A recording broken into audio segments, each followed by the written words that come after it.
Ladies and gentlemen, happy Easter, Payne County. Christ is risen from the dead, trampling death by death upon those in the tomb, bestowing life. Gosh, what a joy!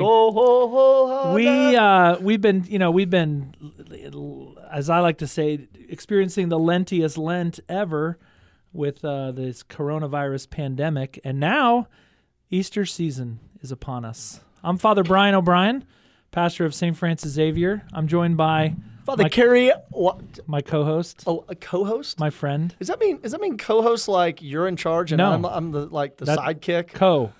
Co-hosts. Yeah, I'm the color commentary. There's a you're host, and then there's another host. and then we're co-hosts. If I would say I'm the host, and this is my assistant host, but we're not saying that. Oh, there's a pilot and a co-pilot, but there's not two co-pilots.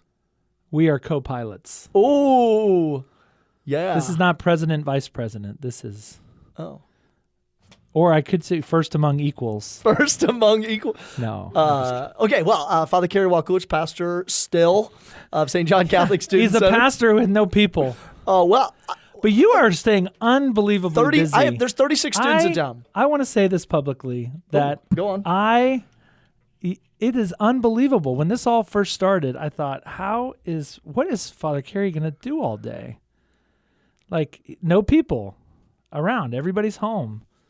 But you have, been killing it. 8:45 morning prayer, Yeah. 9 o'clock you got mass. the online we have mass, video. you got the videos going. We shoot videos before but that. then you're, on the phone with students all the time. Yeah, so every Thursday I have spiritual direction with students from 10 Killing a.m. to 2:30 in the Killing afternoon.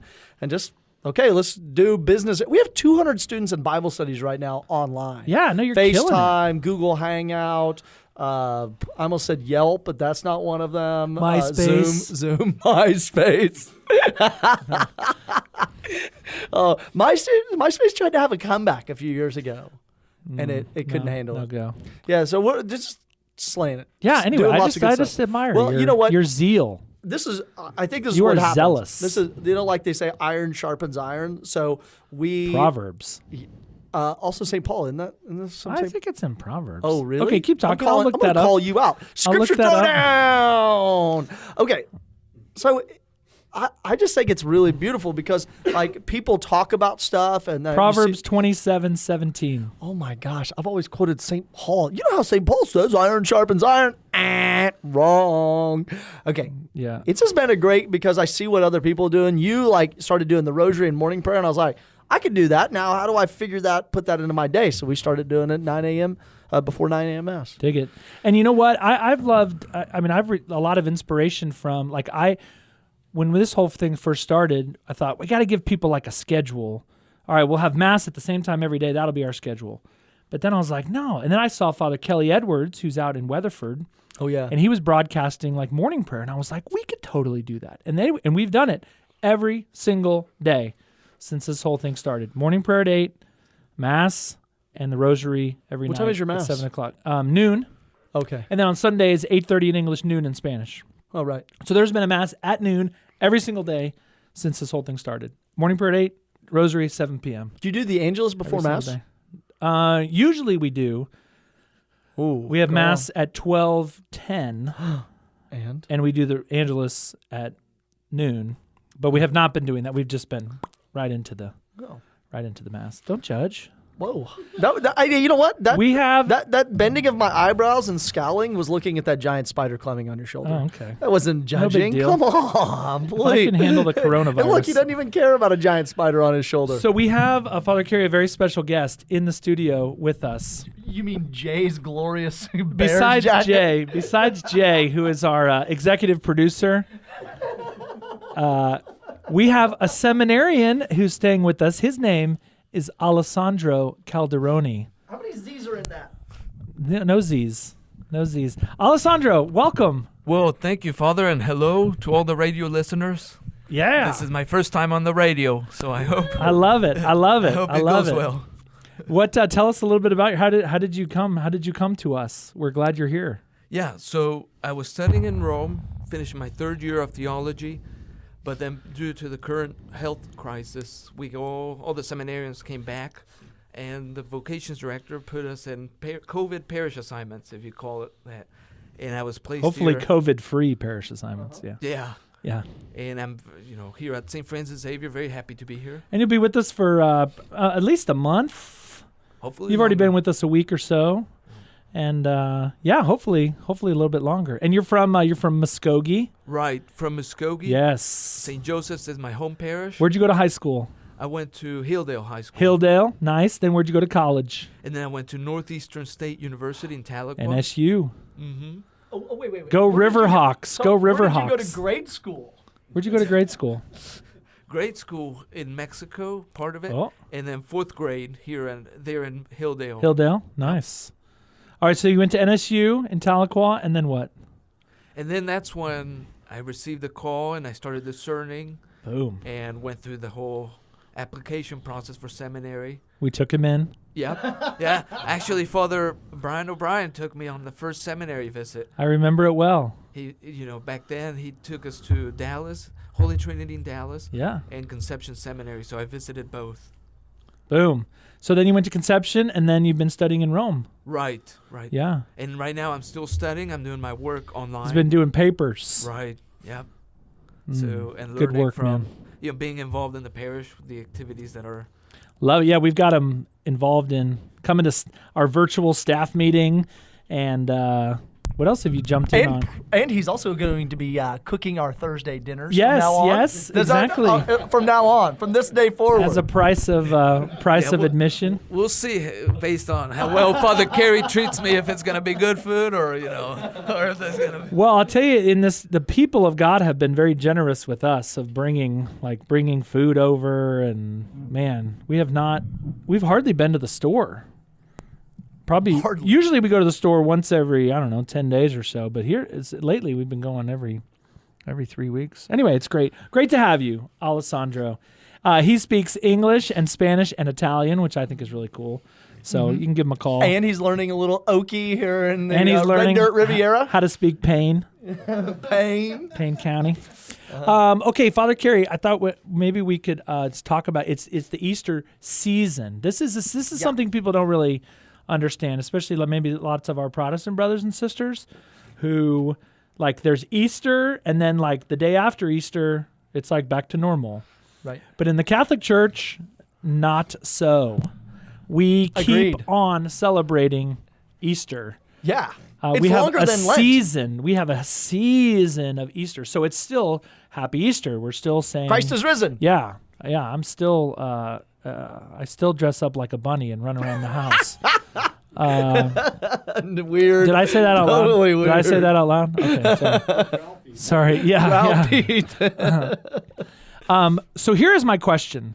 You see this, especially this time of year, right around Easter, you see people start to jump in on this question: how do we know that Jesus rose from the dead? Okay. Yeah, sure. So I thought maybe we could dive in on that, do a little apologetics, a little history. I've always been, for me, the most compelling argument is the number of in the early church, the number of martyrs, right? People who died for the faith. Would they have died for a lie? That's always been a very compelling argument to me. So tell us. You can jump in here too, Alessandro. So the last couple weeks, the last couple of weeks, I've just taken this initiative to start studying. So the week of Holy Week, I just studied the Holy Eucharist that whole week because I didn't have any students around. So every day I read the Church Fathers and different saints on the Holy Eucharist. So in the week of the Resurrection Week, every day I studied one of the Church Fathers, some of the scriptural interpretation, and went back and okay, why did people believe in the resurrection? Mm-hmm. Because, a person in Time magazine wrote the... what is it? Time magazine, they're always there was this line, and they did very poor research. Was Jesus really born? Was he a real... It's shut up. The article was about the word Easter, and they mentioned Bede. an English historian. The Venerable Bede? But they didn't mention it was Venerable Saint Bede, doctor of the church and super intellectual. They just said Venerable Bede used the word Easter, which is also the name of this god of Ostia of Germany. Well, the word Austria also means light or like east.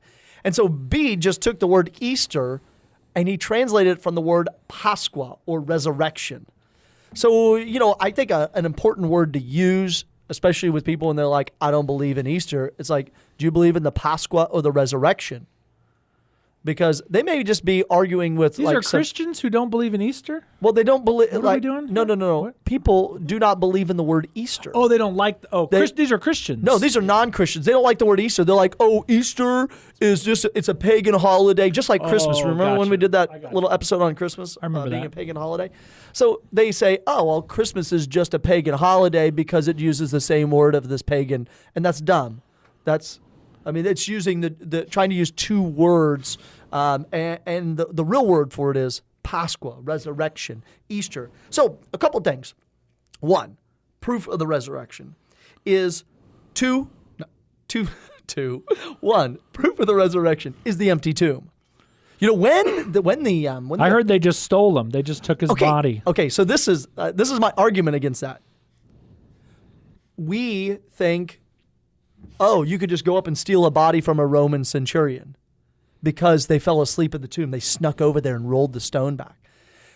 Most people don't realize that even in the British Army in 1918, one of the things you could be executed for was sleeping on duty.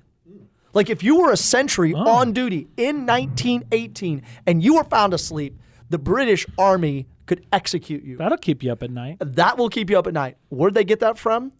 The Romans. The Romans had a rule that if a guard was asleep on duty and found asleep on duty, they could be executed. So, wow. Now that kind of changes the way we look at the empty tomb. Like, they're like, oh, someone stole the body. Did someone really steal the body? Or did Jesus rise from the dead? And so sometimes when we read the scriptures, we interpret them as our culture is interpreting them for us by applying their thought of what history is to the story. But they haven't done the historical research either to know that, like, you know what? A Roman centurion was staying up at night along with his buddies. Because if you didn't report your buddies falling asleep, then you would get executed too.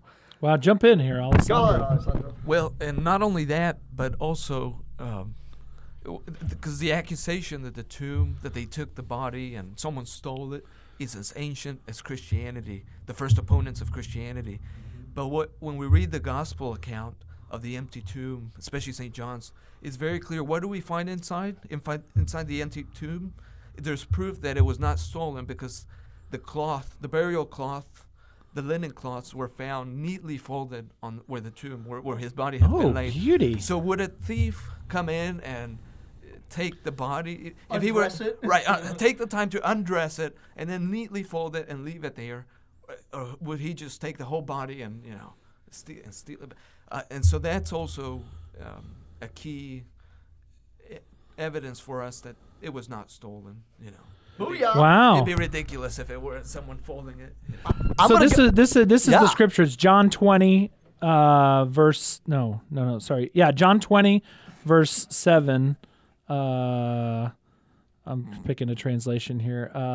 Okay. As well as the cloth that had been wrapped around Jesus' head, the cloth was still lying in its place, separate from the linen. The face cloth which had been on his head, not lying with the linen wrappings, but rolled up in a place by itself. Mm-hmm. Okay, so when people come in and rob your house, they don't make your bed. Exactly. Let's take that TV and why? Oh, these shoes need to be put in the closet. No, like if you're stealing a body, you're trying to get in and get out as quickly as possible. Either we have an empty tomb, the Lord is risen, or we have the greatest thief in history. But obviously not. That would be the dumbest thief in history. And Nice. Okay. What else? What else you got? So this is what I'm gonna Alessandro. I'm glad he's here. So I was teaching on the 4 last things a couple weeks ago. What are those? The 4 last things: the death. Wait. Oh my gosh. Heaven, hell, judgment, final judgment, and the resurrection of the body. The 4 last things: death, judgment, heaven, and hell. Okay. So when I'm teaching RCIA class, the Rite of Christian Initiation adults to non-Catholics, I always use this image from the Sistine Chapel. And it's not the image on the sidewall of guys looking like they're prancing around or ice skating. It's the one right above the altar. And Alessandro, you have been living in Italy, or as we say in Oklahoma, Italy. You've been living in Italy. What is the most famous painting from the Sistine Chapel? It's right above the altar, like you said, and it's Christ judging. It's the judgment of Christ, the final judgment. Okay, now, what's right above Jesus' head? What words are right up there? Whose feet are right above Jesus' head? Whose feet? Uh-huh. I don't know. I don't know this one. I'm looking it up. Don't look it up. I want you to use your brains. Come on.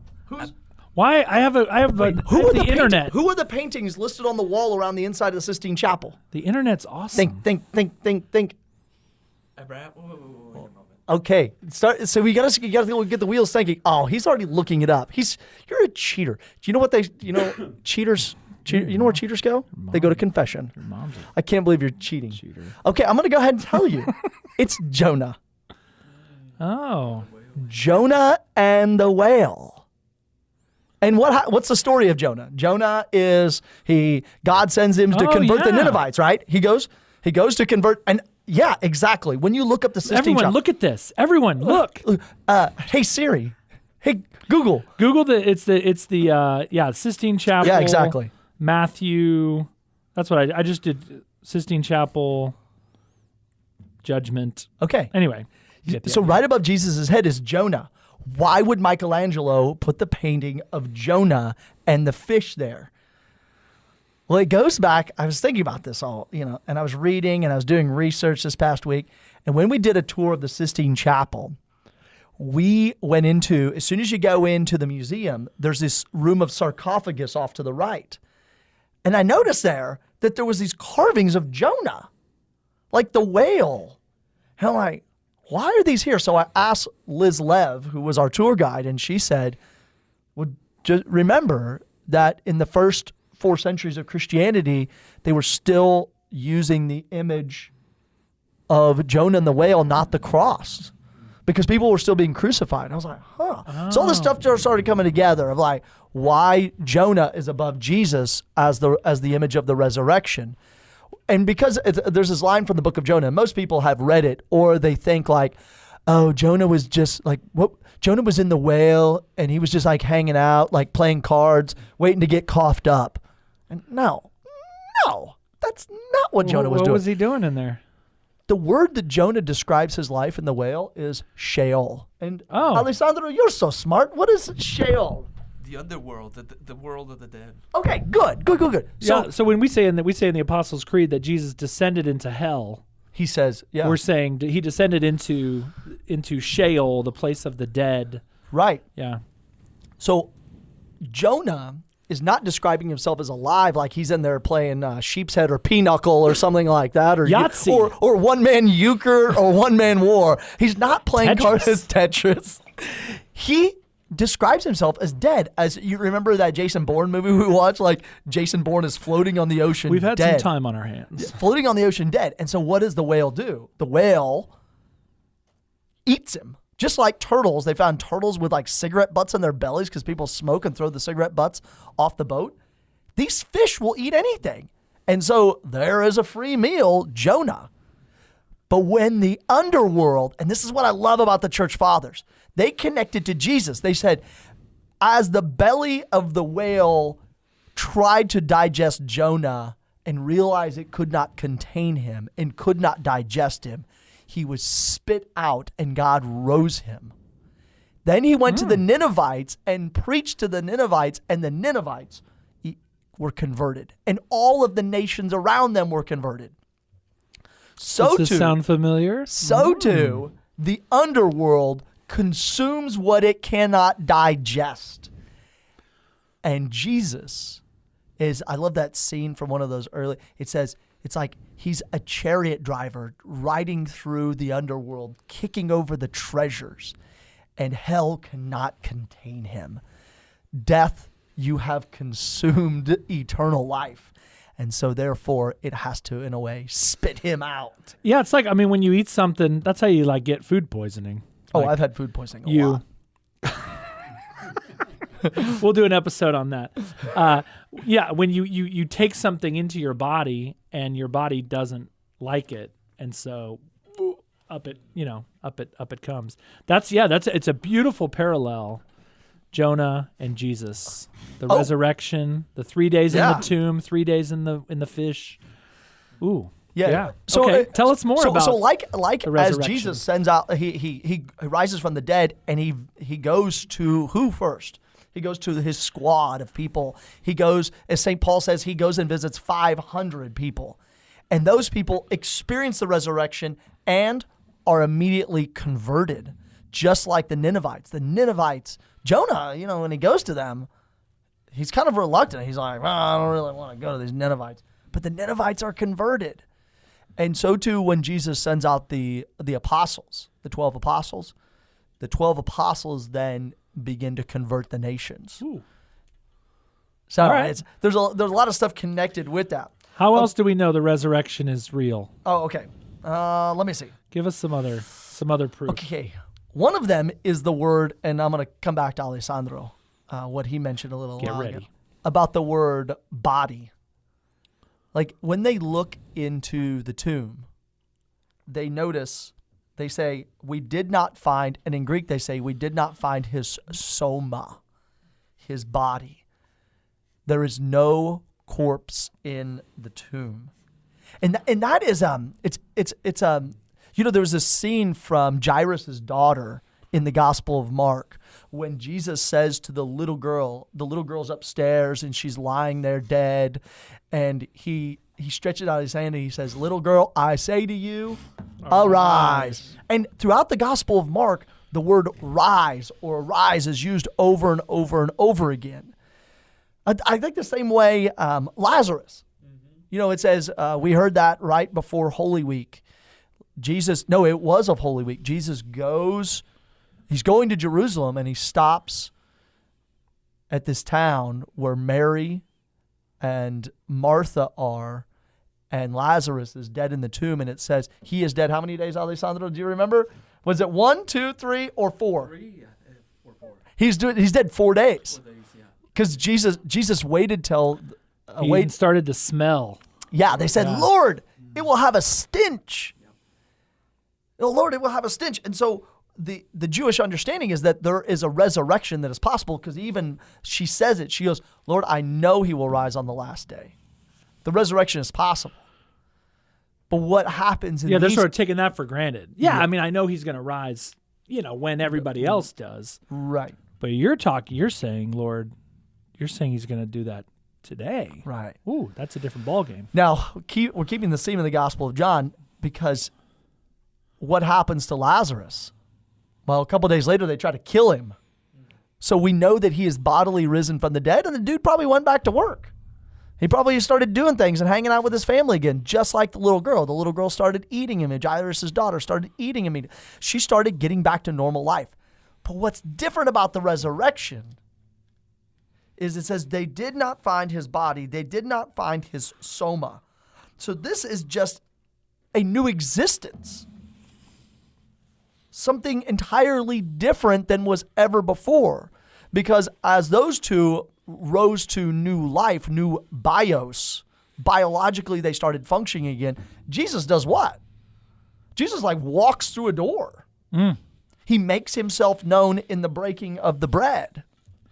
He appears to people. Doing supernatural things. Yeah. Yeah. Things you and I can't do. Things the human body is incapable of doing. It's this transfigured corpse. Ooh. This transfigured body. It's something happens to his body that is entirely different. And they don't understand it. It's not just